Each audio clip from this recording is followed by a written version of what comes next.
조정식 국회의장께서 입장하십니다. 박수로 환영해 주시기 바랍니다. 하고 있고, 그리고 또 선거가 없는 그런 시점이라는 데서 저는 내년에 개헌을 논의해서 매듭을 지을 수 있는, 물론 그 개헌의 내용이 어디까지인지에 대해서는 합의의 내용들 어디까지인지 봐야 되겠습니다만, 그래서 내년에 골든 타임이라고 생각을 합니다. 그래서 모든 일은, 특히 개헌 같은 일들은 이제 인내심도 필요하지만 또는 타이밍이 굉장히 중요하다고 저는 생각을 해요.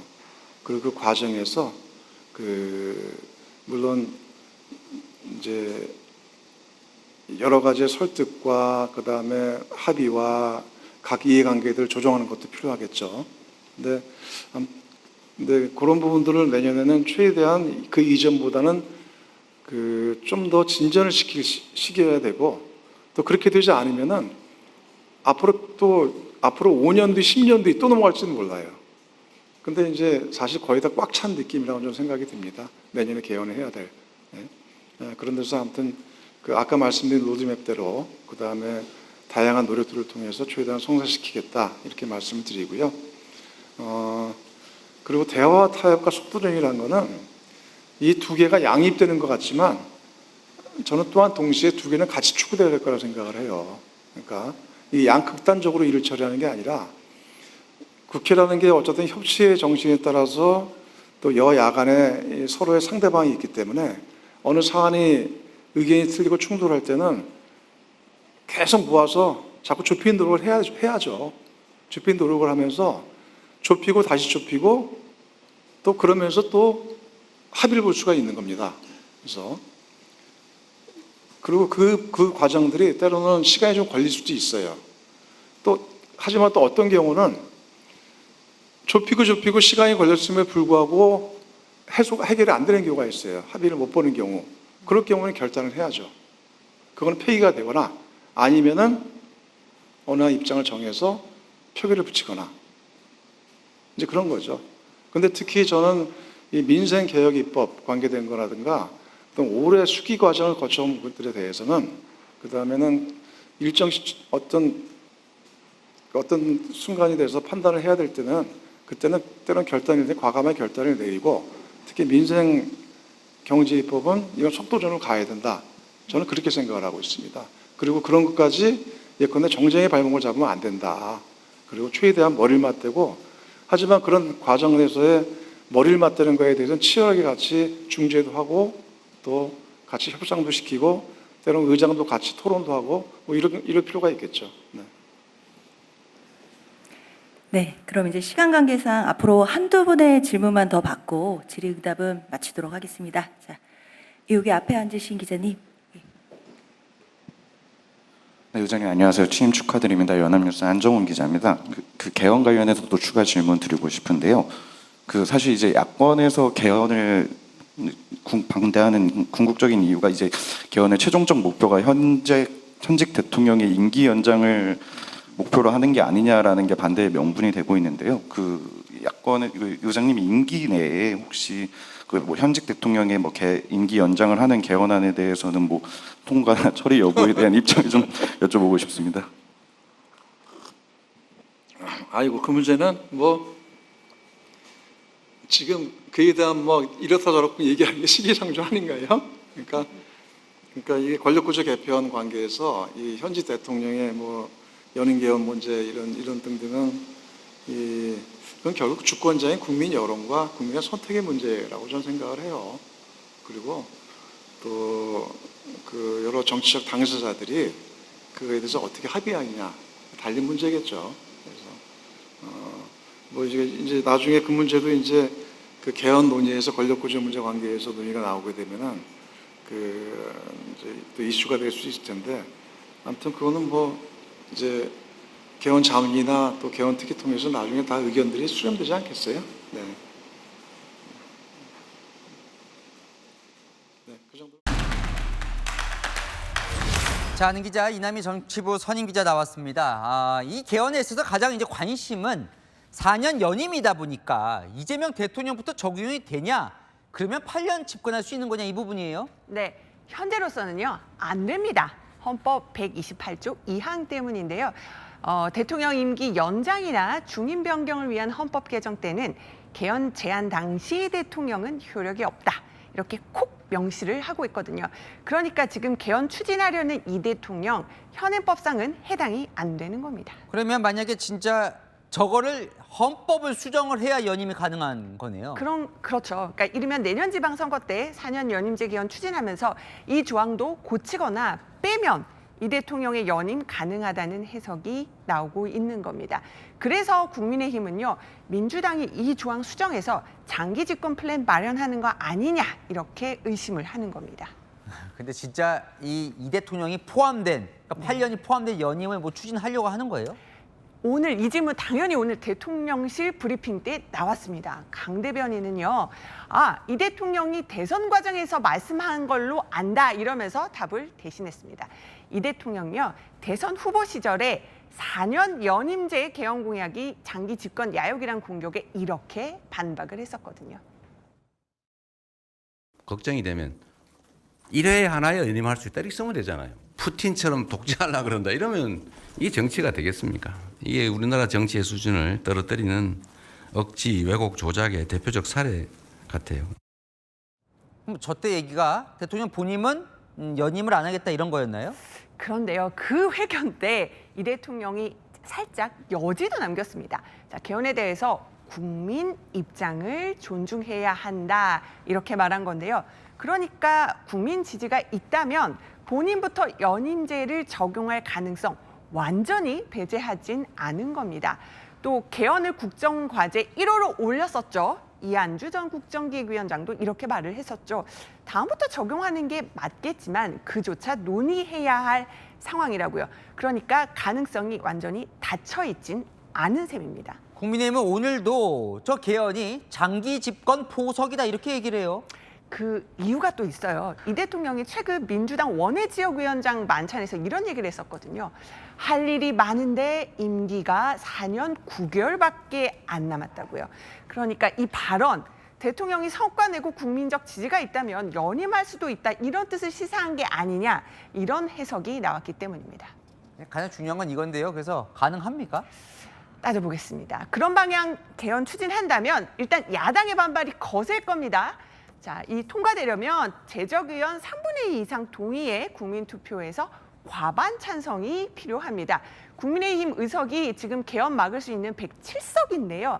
하지만 민주당이 국민의힘 정당에서 밀어붙여서 혹시 개헌 저지선 100명 무너뜨리는 거 아니냐 이런 우려도 국민의힘에서 나옵니다.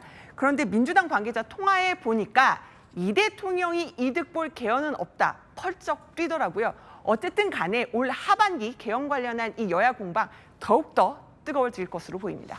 잘 들었습니다. 하는 기자 이남희 선임 기자였습니다. 대통령실에서 개헌을 언급했습니다. 이재명 정부 123개 국정과제가 확정됐는데 1호 의제가 개헌인데요. 핵심 내용은 4년 연임제, 그러니까 최대 8년간 대통령 임기를 늘리겠다라는 내용이 들어가 있습니다. 이러면 내년 지방선거에서 개헌 국민투표 진행 가능성도 언급되고 있습니다. 가장 중요한 건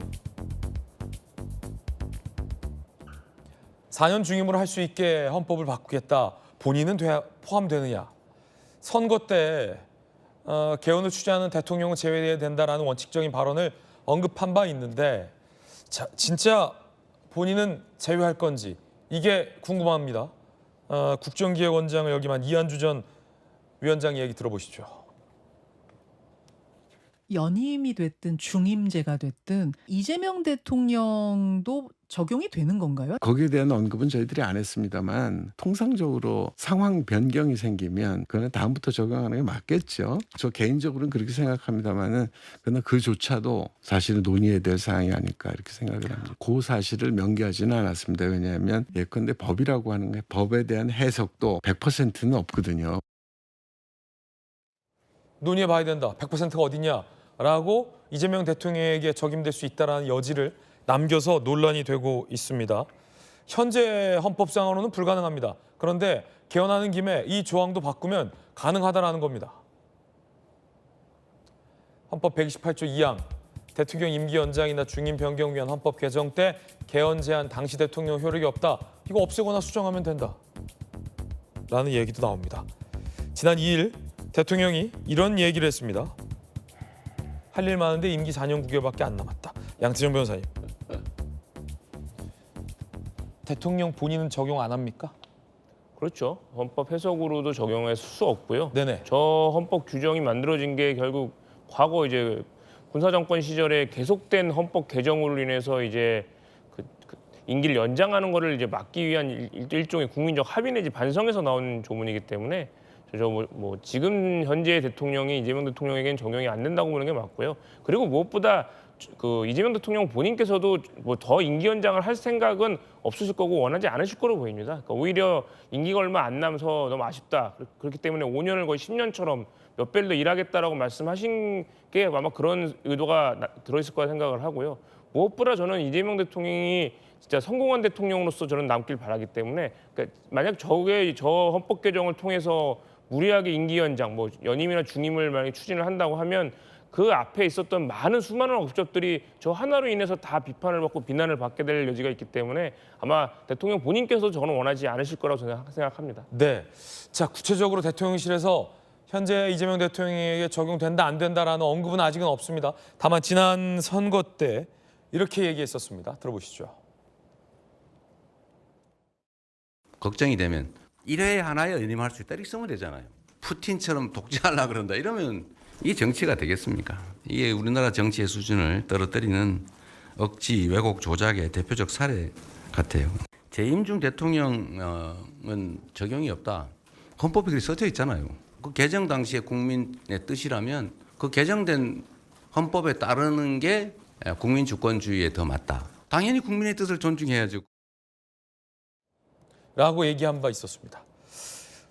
결과적으로 모양새를 보면 야당에선 대통령의 범죄 혐의를 수사했던 검찰을 폐지했고 대통령에게 유죄를 내렸던 대법원장을 향해서 물러나라 라고 하고 있고 헌법까지 고쳐서 대통령 임기를 8년까지 가능하게 바꾸는데 이재명 대통령 본인에게 적용시킬까 아닐까 이게 궁금하거든요. 어떻게 보세요? 양태정 위원장님의 말씀에 적극 공감을 하고요. 이 헌법 조항 128조가 굉장히 우리 역사에서는 중요한 의미를 담고 있습니다.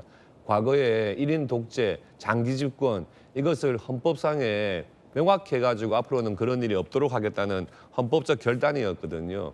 그래서 이 조항을 무시할 수는 절대 없고 이 개헌을 하더라도 개헌을 제한하는 당시의 대통령에 대해서는 대통령의 임기와 관련된 조항은 적용될 수가 없습니다. 이 원칙을 이재명 대통령께서 좀 말씀을 약간 흐리게 하는 것 같아요. 그래서 국민이 불안한 겁니다. 이 부분에 대해서 명확히 본인의 입장을 밝히는 것이 맞고요. 4년 대통령의 지금 그 5년 단임제에서 4년 연임제로 바꾸자는 것은 사실 어느 정파에서 나온 이야기는 아니고 과거부터 대통령의 좀 책임감을 높이고 또 임기를 늘려서 뭔가 일을 할 수 있게 하자 하는 측면에서 여야에서 다 나왔던 이야기거든요. 그래서 저 부분에 대해서 국민적 공감대가 형성된다면 저는 충분히 저 부분 개헌 가능하다고 생각을 합니다. 다만 헌법 128조는 철저히 지켜져야 한다 하는 부분을 명확히 하고 이 개헌에 임해야 된다 하는 생각입니다. 예, 명확히 천명하면 될 문제일 것 같습니다.